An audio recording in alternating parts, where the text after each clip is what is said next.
Come in. Welcome. I'm Tammy Grimes.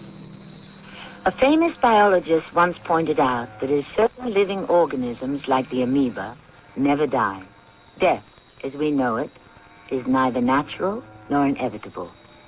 As we grow older, our bodies change. Our memory becomes a little less dependable. But for a good many, our minds remain as sharp as ever.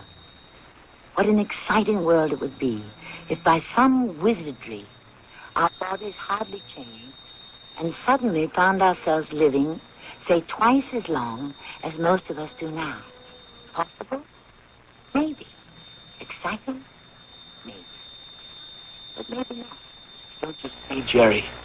70 years is not long enough for the kind of life we live these days. It's only because we're willing to accept death rather than to go on living that we're cut off before our real work is done. Original idea, Vic. I tell you, Jerry, one of these days it's going to happen. We'll all live at least twice as long as we do now. And when that happens, I'm going to do everything I can to see that I'm part of it.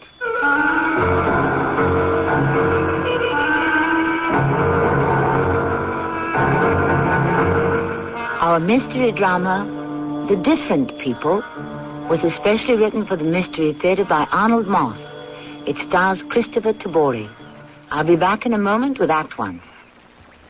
Hi, Pat Summerall to say that warm weather means you'll be getting out more often and probably using your car more often. So make sure it's ready to go with car care values from True Value hardware stores.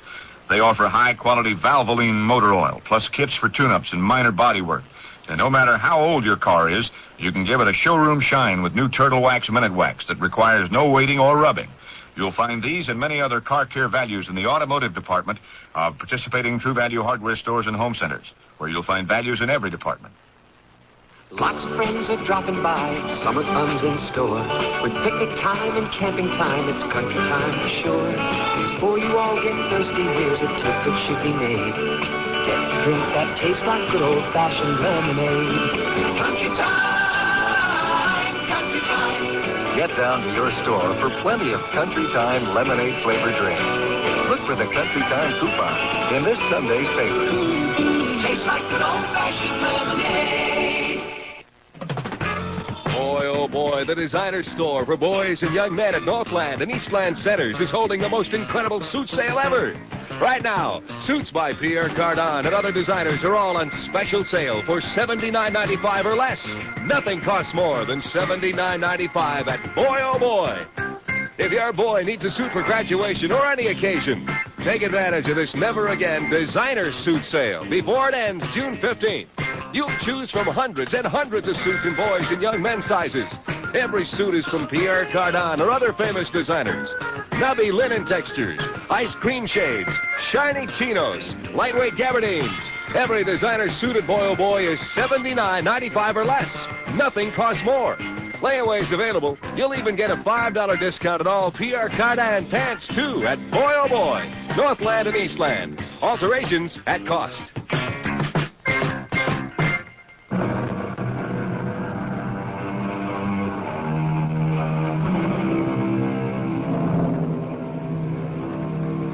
The word anthropology comes from two Greek words, anthropos, meaning human, and logos, meaning word or the study of.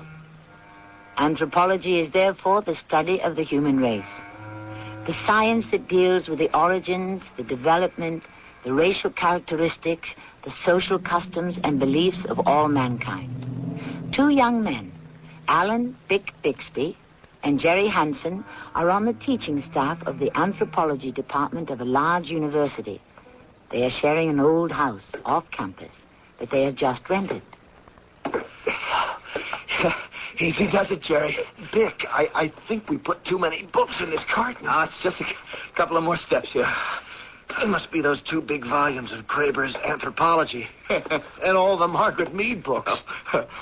Mead's books aren't all that heavy. Stop complaining, Jerry. After all, I'm the one who's going up these steps backwards. Oh, okay. We can put it down now. Right here.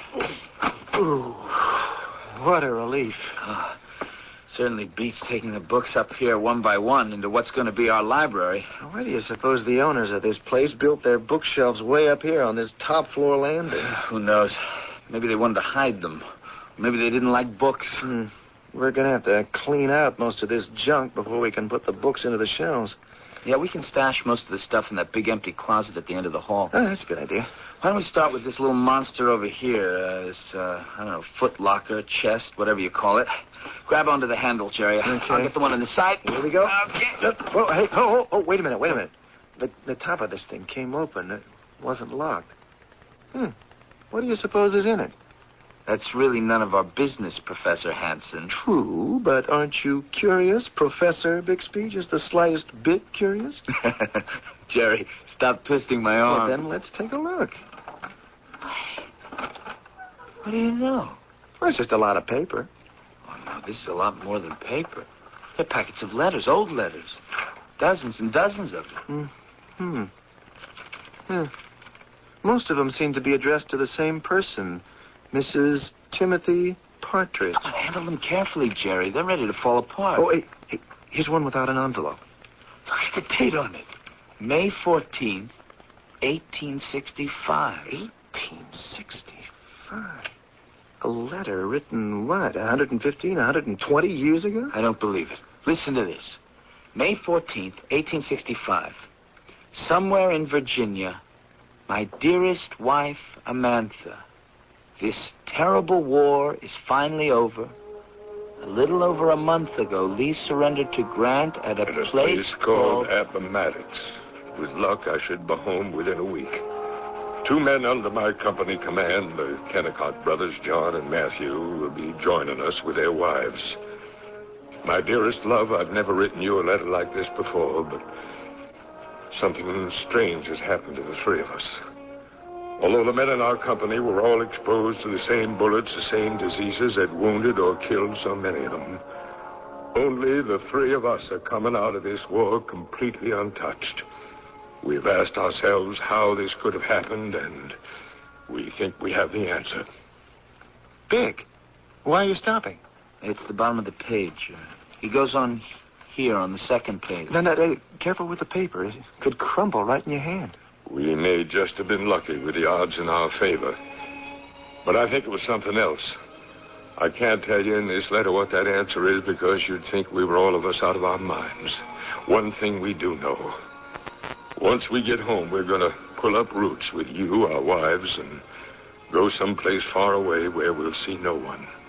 Where no one will see us or even find us. Far away. Maybe out west somewhere. This is fantastic. Read on, Beck. Why are we doing this? Where are we headed? Reread verse 10 of the 90th Psalm. And after that, verse 5 of the 39th Psalm. And then verse 26 of the 5th chapter of the book of Job. Oh, what is this? You didn't put the King James Bible into one of these cartons, I hope. Well, I saw it downstairs on the living room table. And finally, the first verse of the 2nd chapter of the book of Ezra. With this letter, probably the last I shall write before seeing you again, I send you, my dearest Amantha, all my love and blessings. Your devoted husband, Timothy Partridge, Captain, U.S. Army. Huh. What do you make of it, Big? I don't know. But Captain Tim was obviously up to something funny. And he has given us a couple of clues. Let's go down and see just how good the good book can be for us. Psalm 90, Jerry. Verse 10. The days of our years are 80 years and 10. And so on and so on. For it is soon cut off, and we fly away. And that's clear enough. A man's life is about over when he hits 70. Now, verse 5, Psalm number 39. Yeah. Behold, thou hast made my days as a handbreadth, and mine age is as nothing before thee. Verily, every man at his best state is altogether vanity. Selah. Which is a very poetic way of saying that the length of a man's life is nothing when measured against the endlessness, the deathlessness of God. You're pretty poetic, too, Jerry. But none of this tells us very much about old Captain Tim, does it? What was the next quotation? A book of Job, chapter 5, verse 26. Job is just before the Psalms, isn't it? Well, what I know. Yeah. Here we are. Chapter 7, 6, 5, verse 26. Thou shalt come to thy grave in a full age, as a shock of corn cometh in his season. He seems to be harping on the idea that a man's normal life ends at about 70 and implies, I think, that that's not long enough. Wouldn't that be something if you and I could live to, say, 150? I'd give anything for that. You would? After all, 70 is not long enough for the kind of life we live today. Maybe it's only because we're willing to accept death rather than to go on living that cuts us off before our real work is half done. Original idea. I tell you, Jerry, I'm convinced that one of these days it's going to happen. We'll, all of us, live twice as long as we do now. And when it does happen, I'm going to do everything I can to see that I'm a part of it. Bravo, Professor Bixby, and I hope you get your wish. Now, can we get back with the book of Ezra? The letter said, chapter 2, verse 1. Now, these are the children of the province that went up out of the captivity, and so forth, and came again unto Jerusalem, everyone unto his city. Well, what do you make of that, Professor? I think the captain was trying to tell his wife something about the possibility of his living longer. A lot longer than the Bible's 70. What? He seems to be unhappy that he has only some 70 years to live. You tie that up with the fact that he and his 2 pals were the only ones in their company who went through 4 years of war without being touched. That tells me something. And Timothy thinks he has the answer. But he doesn't say what it is. He doesn't have to. If, for some reason, Partridge and his friends had the idea that they could survive a good many years beyond the allotted 70, and if they managed to do that, well, the rest of the world might consider them as so many freaks. Yes, and that would explain why they would want to get away from the rest of society and lead their lives unmolested by curiosity seekers. But if, by some odd chance, what you're reading into old Partridge's letter were even remotely true... Where does the book of Ezra come in? Is that what you were going to say? You read my mind even better than you read Captain Tim's. Here's where. The children go out of captivity. The captivity of leading what they consider to be too short a life. And they come again unto Jerusalem. I don't get it. Jerry, don't you see? Wherever they settled, wherever they went, I'll bet they called the place Jerusalem. As anthropologists, we owe it to science to investigate this. Investigate what? Partridge and the others did go out west and did settle in some remote, inaccessible corner of the country in the 1860s for whatever reason. And if that colony should still, by some chance, exist, we'd be witnesses to a culture, a civilization that's grown untouched by the outside world for over 100 years. And right here in the United States. Oh, Dick, I think you are daydreaming. It makes absolutely no sense. I'm going to the library to look at some maps. Maps of what? Where do you begin? The letter said, maybe out west somewhere. Oh, Jerry, where would you go if, to quote Partridge's letter, if you wanted to find a place where we'll see no one, where no one will see us, or even find us? I'd go to the mountains where I could hide out in safety. Exactly. And now, and I admit it's no more than a hunch, I'm going to go over those maps, old maps, new maps, over every part of the West where there are mountains, looking for... A place called Jerusalem, right? Or better still, maybe a place called New Jerusalem. Vic, I think you are completely off your rock.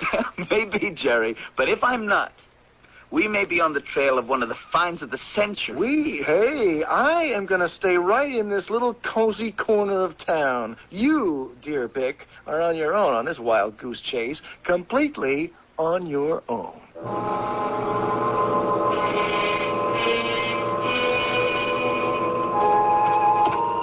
Well, mule dear, we've been traveling now for 2 days, climbing over these huge rocks, and still nothing. Mr. Bixby, when you hire me as guide, you remember I promised nothing. Only to follow in direction deep into mountains where my grandfather say he one time saw white men long ago. Well, we'll keep looking for them as long as our ponies hold out. Oh, be most careful, Mr. Bixby. Let Pony lead you. He know best where to go. Okay. We come now, Elephant Rock. If you slip and fall off horse, is long way down. Maybe 200 feet, maybe more. Nothing to break fall. I'll be careful. Enter very narrow canyon. Walls of rock very close both sides. Must dismount, lead ponies. Squeeze through some places. Very tight. And all the time, we keep going higher and higher. When we come out this short passageway, maybe you see sign of what you come here to find. New Jerusalem. I found the name on a very old map. I not know name. Only know stories my old grandfather tell. Maybe you find something. Maybe you find nothing. Oh! What on earth was that? Someone shoot at you. Maybe, Mr. Bixby, you find something. Something more than you expect.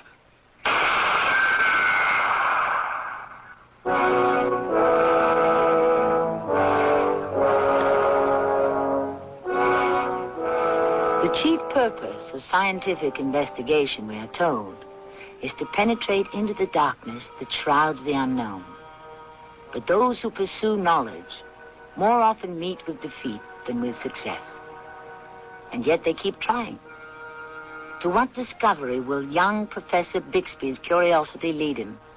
Or is it possible that... But I must not get ahead of myself. I'll return shortly with Act 2. The kids like dogs. Hot dogs. Hot dogs. Armor hot dogs. Hot dogs. What kind of kids love Armor hot dogs?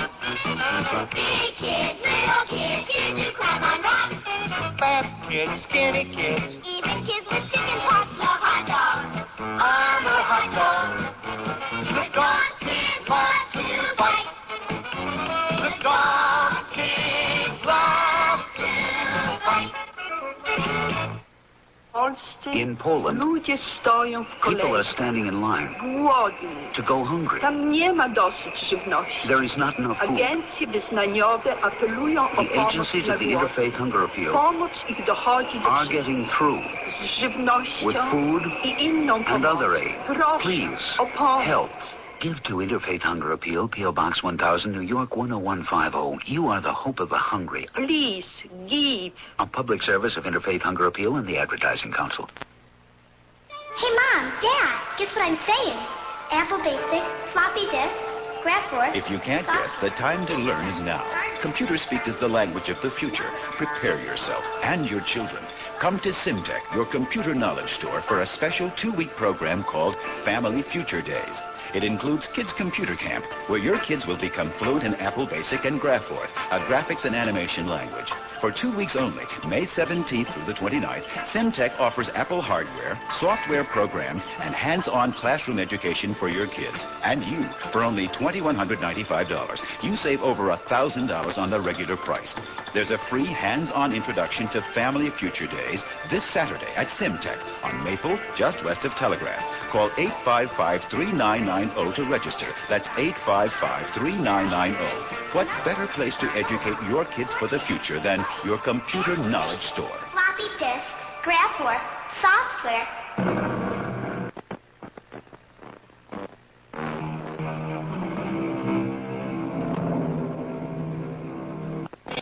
Modern medicine has already made it possible for the average man or woman to live twice as long today as he or she might have a couple of 100 years ago. Think of the fatal, life-shortening diseases of only 50 years ago that are now forgotten killers. Is it then so impossible that at some time in the not-too-distant future, the average life of today could be doubled, even tripled? Young Professor Bixby in the company of an Indian guide, is searching for a colony of people to whom this may already have happened. His investigation is suddenly and dramatically interrupted. What on earth was that? Someone shoot at you. That shot came from up there at the top of the ridge. I'm going to see who's there. Maybe better you not move. Who are you? Why are you shooting at us? We are friends. We mean no harm. Don't move. Either one of you. Stay just where you are. It's a girl. It's a young girl. If you're armed, drop your weapons to your feet. No, we have no weapons. Good. I'm coming down. Then don't try anything funny. I'm one of the best shots in these mountains. She's young and pretty. You ever see her before, mule deer? Know who she might be? First time I ever come this far. Not know for sure anyone live up here. Who are you, mister? Name is Bixby. I'm a college professor. This is my guide, mule deer. Now, will you allow me to ask you a question? What is it? Well, that gun you're aiming at us must be over 100 years old. Maybe, but it works real fine. I don't mean to be rude, miss. But, for instance, your clothes, it's like some kind of costume. Old Civil War Union Army cap, officer's blue jacket, full skirt, cavalry boots. That'll be enough, mister. The name's Bixby. Bick. Why are you here? What are you looking for? For a man who thought he and some of his friends could live a lot longer than the rest of us. What's he got to do with you? If by some odd chance he might still be living up here in these mountains somewhere. You'd like to meet him, if he's still around. Is that it? I certainly would. Then maybe tell the whole...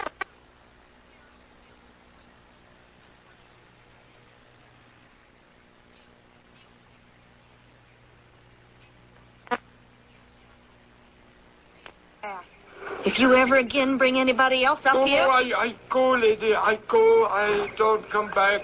Never. Now, you just walk ahead of me. Keep climbing up.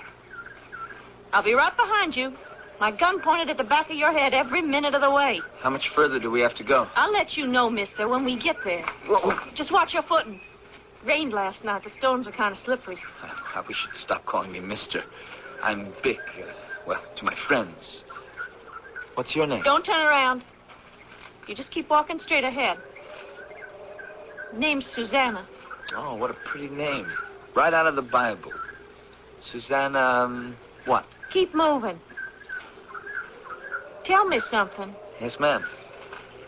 How did you ever find out there might be people up here who was different? Well, a friend of mine and I, we came across a letter, by pure accident. A letter written to his wife by a Captain Timothy Partridge. It was dated 1865. What of it? Well, there were a couple of things in the letter that led me to believe that the captain and his friends might indeed be, what you just called different. And what gave you the idea to come here? A couple of hints in the letter itself. I figured that... But careful. I'm slipping. There's nothing to hold on to. Susanna, help me! Help!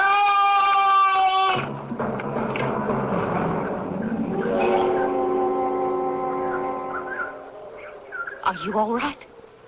Yeah, I'm fine.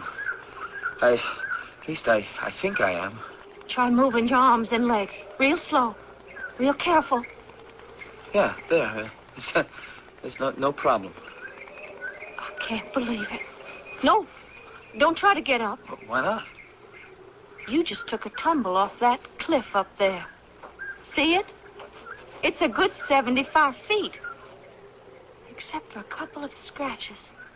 Nothing seems to be wrong with you. Why or how I wasn't hurt, I can't imagine. Maybe it's the good, clean life I lead, huh? Maybe. But maybe it could be something else. What are you talking about? You'll find out in good time. What do you know? None of my equipment was broken. Equipment? Yeah, the instant camera, my flashlight, transistor radio, the audio cassette. I can't understand what you're saying. These, right here. They seem to be intact. Here, let me try the camera. You put that thing down. What are you trying to do? Don't move. Huh? There we are. Won't take long. What is that little black box? And what's that one? Oh, boy, you certainly have been out of circulation, Susanna. That's a radio. May not work way up here in the mountains, but it might. What's that? Where's that noise coming from? I'm turning it off. And what's that? Well, it's a light, a flashlight. You must be some kind of magician. Here's your photograph. Photograph? That's me. That's a picture of me. So it is. Oh, wait till the folks see them tricks of yours. What folks? Where we're going. Where you said you wanted to go. Why you said you came here in the first place. And you know something, Vic? What's that, Susanna? You're the first person to make it up here in maybe 50, 60 years. 50, 60 years? How would you know? I would know. Now, let's get moving.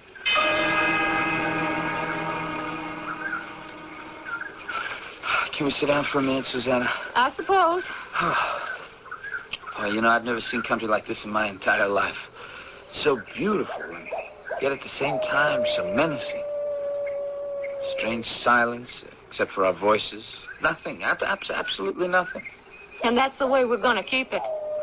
Keep these mountains the way they was given to us. The trail seems to be winding down. We're getting near. Around the next turn. Ah, fantastic. The ravines, the chasms, the clouds at your feet. It's like wandering into another world. A world that's not real. It's real enough. And so are we. Well, there it is. Spread out in front of you. That's New Jerusalem. That's a town square, that open space. The whole town, well, it seems to be carved right into those walls of red rock. That's so. And what are those big black holes in the sides of the mountain? The entrances to the chambers. Chambers? The big caves where we live. You see that one over there? That's where we're headed. That's where me and my father live. I'll be happy to meet your father. Let's hope he'll be just as happy to meet you. That's him, Vic. Sitting at the table, under the hanging oil lamp. Doesn't he hear us? He doesn't even look up. He doesn't move. He will, when he's good and ready. He's a handsome old man, beard and all. Why do you call him old? Well, what is he, 50 or 55? For people under 30, like you and me, that's beginning to be a little old, wouldn't you agree? What's he reading there with such concentration? Scriptures. He's a real student of the Bible. Susanna, is that you? It's me. You're not alone. No, Daddy. I brought someone with me. A young man. Who is he? A stranger. Stranger? But he don't mean us no harm, I'm sure of it. You, stranger. Come out of the darkness. Yes, sir. Who are you? What's your name? Why are you here? I'm Alan Bixby. I teach anthropology in one of the big universities. I read a letter written by a Timothy Partridge, a captain in the Union Army, to his wife. It's written a long time ago. The letter intrigued me. It made me want to try to find out what happened to him. Where'd you come across this letter? In the attic of an old house a friend of mine and I had rented. Well, what did the letter mean to you, young man?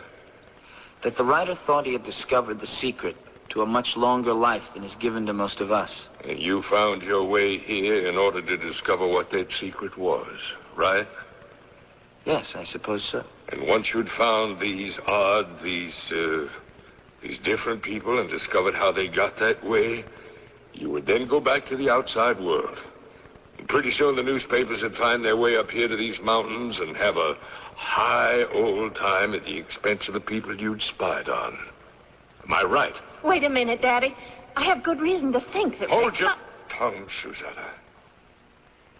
You, college professor. Yes, sir. Do you know who I am? You're Susanna's father. Do you know my name? No, sir, I don't. But I guess... Yes? I guess you might be a descendant of the man who wrote that letter we were talking about some 117 years ago. Daddy, you gotta let me speak. Remember Leviticus 19, verse 34? You're interrupting, girl. Try to remember, Daddy. Leviticus 19, 34. Let's see now. But the stranger that dwelleth with you shall be unto you as one born among you, and thou shalt love him as thyself. For ye were a stranger in the land of Egypt. Girl, are you telling me Daddy, he's given me good reason to believe he may be one of us. Is that so? Well, we'll have to make sure. Doubly sure. I understand, Daddy. Sir. Yes? You just asked me if I had an idea who you were. I think I know. Oh, who am I? The son of... No, better still. The grandson of the Captain Timothy Partridge who wrote that letter back in 1865. Am I right? Are you, in fact, sir, the grandson of Captain Timothy Partridge? Young man, I am Captain Timothy Partridge.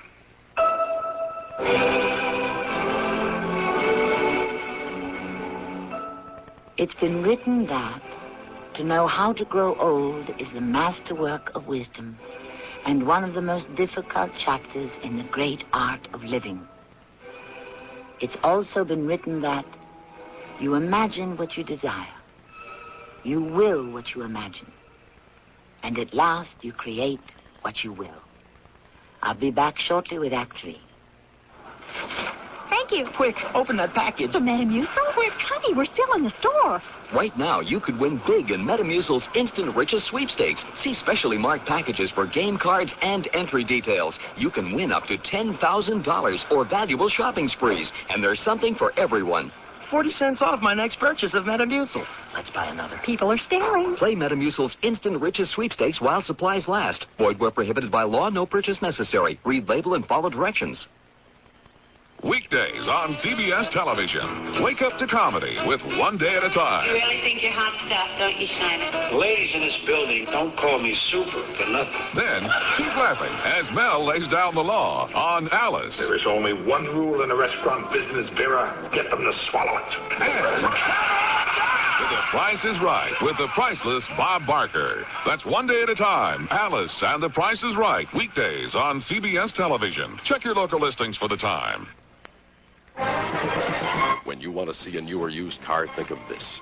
The Troy Motor Mall is one place where you can see, test drive, buy, and service almost every kind of car. Oldsmobile, Pontiac, Chrysler, Plymouth, Lincoln, Mercury, Buick, Chevrolet, Toyota, GMC, truck, Volkswagen, and Ford. Over 3,000 in stock at any one time. 9 different dealers, each in the top 5 in their class, all competing for your business. The next time, make one convenient stop and see them all. The Troy Motor Mall, Maple Road near Coolidge in Troy. Roll call! Fisher Buick. Somerset Pontiac. Dean Sellers Ford. Mike Savoy Chevrolet. Bob Ford Lincoln Mercury. Albee Toyota. Salve Volkswagen. Birmingham Chrysler Plymouth. More sales and service and new and used cars than anywhere else.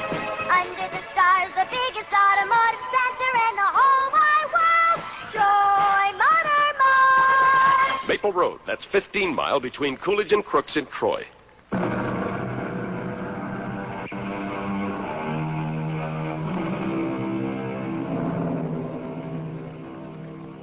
We have all heard about the mountain climber who struggles foot by foot up the slopes of a nearly vertical mountain in order to reach its summit. When he is asked why he risks his neck to inch his way up to the highest peak, he says, because the mountain was there. Somewhere in the Rockies, the mountains were there over 100 years ago for a small group of men and women with a determined dedication to life.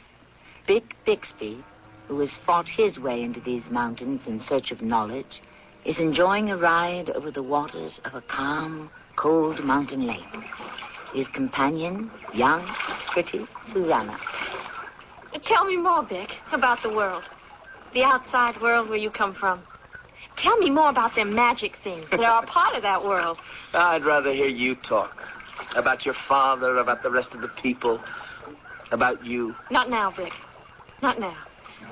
Tell me again about how you talk to people 10, 20 miles away. Oh, 10, 20, 100, 1,000 miles away. Tell me. Well, you just pick up part of the instrument, signal a number, and instantly you're speaking to the person you want to talk to. It's called the telephone. That's wonderful. Now tell me again about the lights. Well, like I said, no oil lamps like the ones you have in the cave. No, you just press a button, it clicks, and everything lights up like 1,000 oil lamps. Electricity. I would give anything to see some of them things for myself. Maybe you can, Susanna. No, Vic. That would never be possible. Not for me. I could take you with me. I couldn't go. Oh, but there's no reason on earth that you couldn't come with me when I leave here. If you leave here.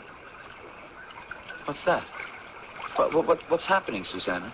Here's where the lake opens up. Goes down into the river. Those rapids down there are pretty mean looking. Susanna, what are you doing? We've got to turn back. Give me those oars. I'm going straight ahead, Vic. Into those angry waters? You can't do that. We'll both be smashed to smithereens. Here we go. Susanna, we'll be drowned. Where do you think you're going? Heading for that big rock. You're out of your mind. The boat's being tossed around like an eggshell. I can't hold on, Susanna. Now help me. Help me, Susanna. I don't want you to drown in these waters, Vic. Please don't drown. Show me that you belong with us.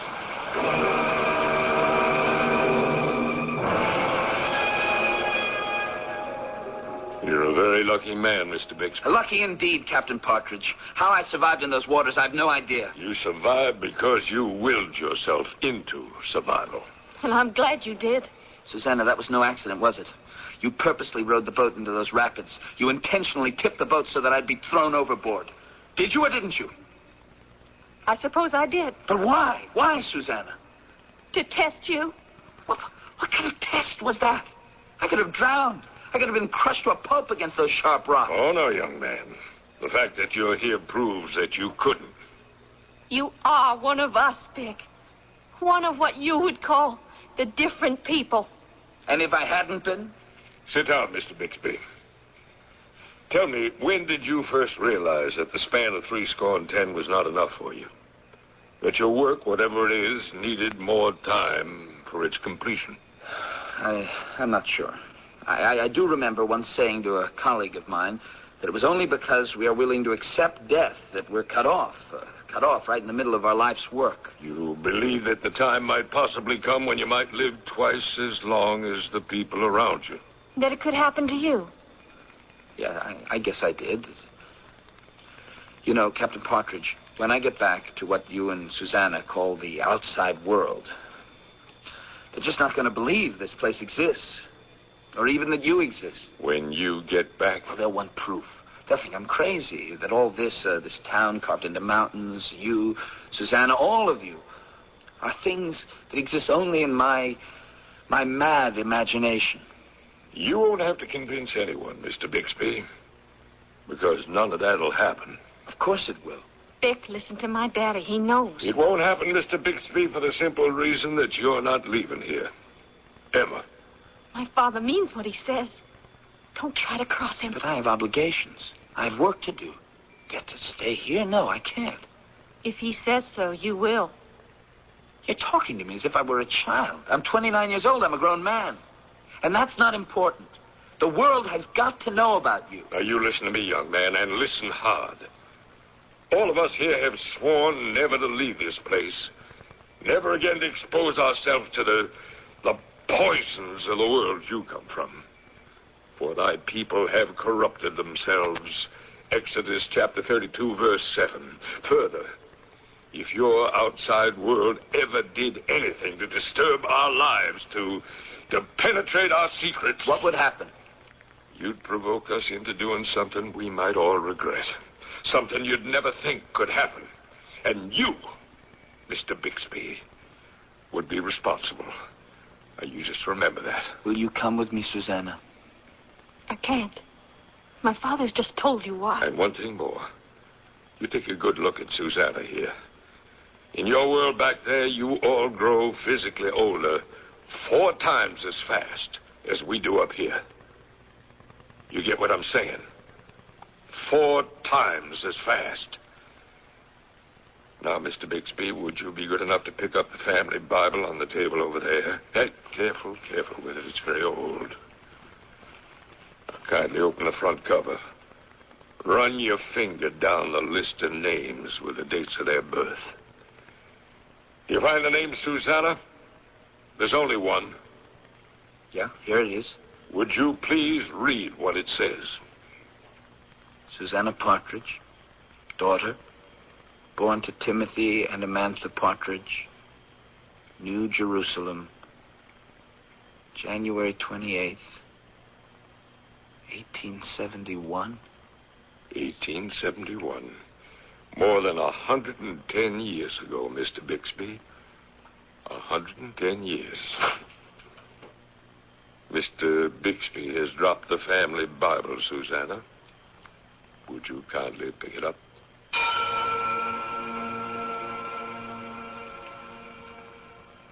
I'm leaving here tomorrow at sunrise. You'll never find your way down, Dick. Don't worry about me. Your place is here. You belong to us now. I don't belong to anyone, Captain. You remember the sacred oath I spoke of? You remember I said something terrible would happen if anyone broke that oath? I haven't sworn any oath. There is no oath that binds me. The world has to know about you, Captain Partridge. You have to share this remarkable thing you've made happen. We don't have to share anything with anybody. In that case, I'm not waiting for tomorrow. I'm leaving right now. Oh, don't, Dick. What you're doing is wrong. I leave you, Susanna, the radio, the camera, all of it, till I come back. I'll keep thinking of you. Goodbye. Don't you move, Mr. Bixby. Stay right where you are. What do you think you're doing? Put down that shotgun. I have had no reason to fire this weapon for almost 100 years. Don't give me a reason for using it now. Goodbye, Captain Partridge.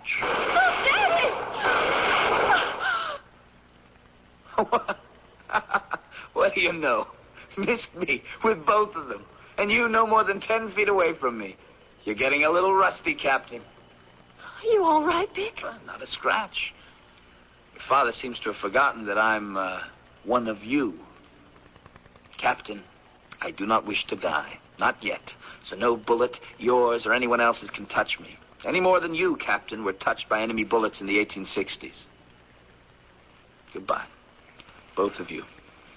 I'll be seeing you maybe sooner than you think. Be careful, Dick. Daddy, what are you doing? Reloading my gun. What on earth for? To make sure your young friend doesn't get too far. You know you can't stop him. You just shot at him twice. The bullet missed both times. Well, they missed because I wanted them to miss. Didn't you know that? This next time, I won't miss. You see, he's no more one of us than you or I or one of them. I'm sure of it. But the test. He came through with flying colors. Luck was on his side. I'll be back in a while. Oh, don't, Daddy. Please don't. He'll have trouble enough finding his way down through the mountains. Let him take his own chances. You don't have to dip your hands in his blood. All right. But if he should manage to get through and come back here with his newspaper people and the others, you and I know what we have to do. Don't we, Susanna? Must you make all that noise, Susanna? I'm sorry. I was just trying to listen to some of that music on this radio box that Dick left me. You've been doing that for over a week now, ever since he walked out on us. Give it a rest. You'll wear it out. If I do, I have this little thing he gives me. Battery, he called it. It'll give new life to the box, he said. All right, but keep it down. I'm trying to read my Bible. And the bill just squeaked by the Senate by the narrow vote of 24 to 23. Now, more news about young Alan Bixby, university professor of anthropology. Bixby? He's talking about Bixby. He says he has incontrovertible proof that the age of these unusual people he's discovered up in the mountains is over 100, every one of them. He leaves tomorrow morning by helicopter with a plane load of reporters, medical doctors, and scientists, including his colleague, Professor Jerry Hansen. They should arrive at the hideaway settlement by noon tomorrow to make a thorough study of these curious oldsters. And now for tomorrow's weather. Turn that thing off. That promises to be fair. Tomorrow at noon, the man said. Tomorrow at noon. Round up everybody into the town square. When Mr. Bixby and his friends arrive, they're going to run into the biggest surprise of their young lives.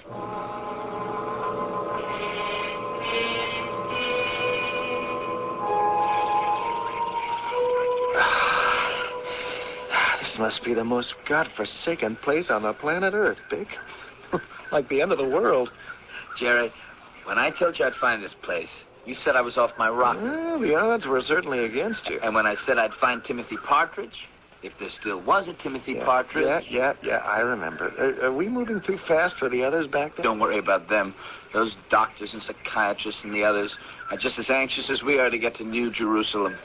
They can't wait to start all their tests. Are you almost there? Oh, yeah. Round this bend, and we're at the foot of Elephant Mountain. Oh, good Lord in heaven. It can't be.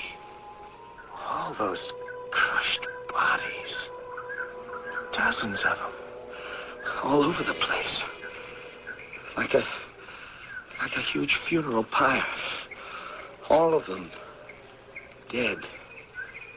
That girl over there. That's Susanna. Big. This man. Here. He's still breathing. That's Partridge.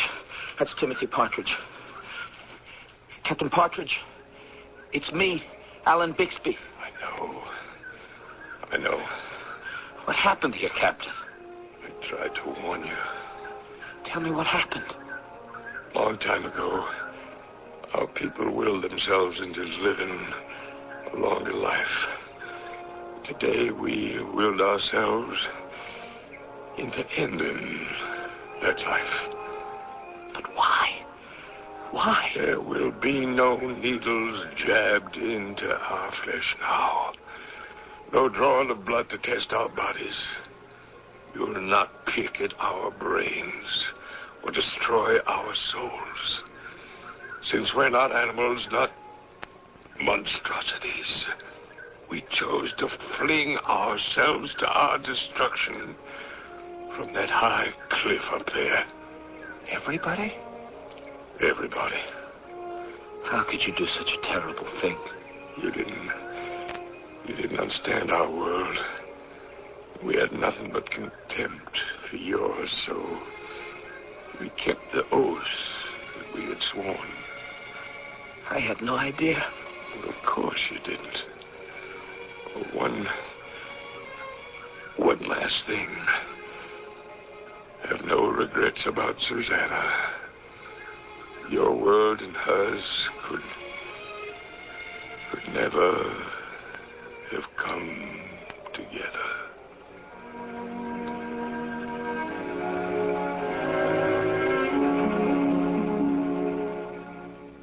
As young Bixby stands hopelessly at the foot of Elephant Mountain, in the midst of an entire community that has chosen self-destruction, he is tormented by the knowledge that it was his own curiosity, stemming from purely scientific interest, that brought this New Jerusalem to its end.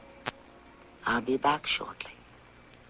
If you've been waiting to buy a new appliance, your White Westinghouse dealer is now offering great values on brand new White Westinghouse 1982 models of refrigerators, freezers, washers, dryers, dishwashers, and ranges.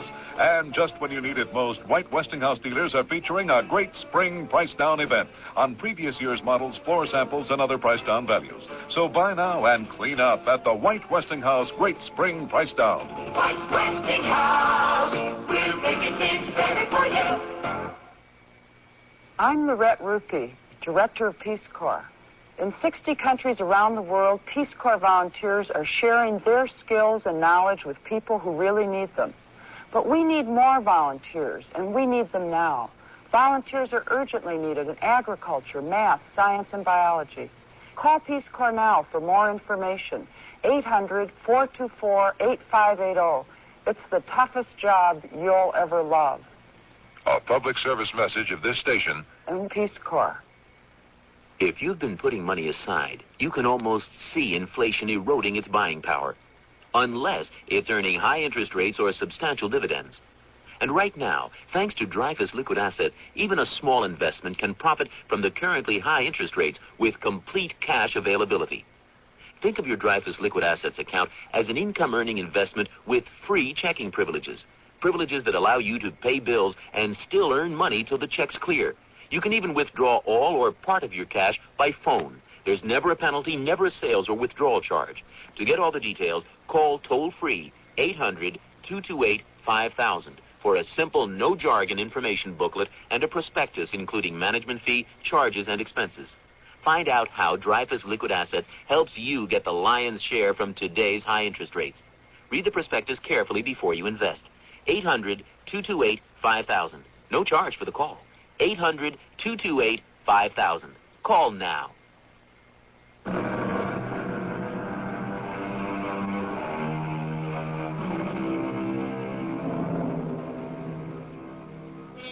George Bernard Shaw, in the 5 plays he titled Back to Methuselah, wrote of a time in the future when all the people on earth would live in a rarefied society where no one ever died.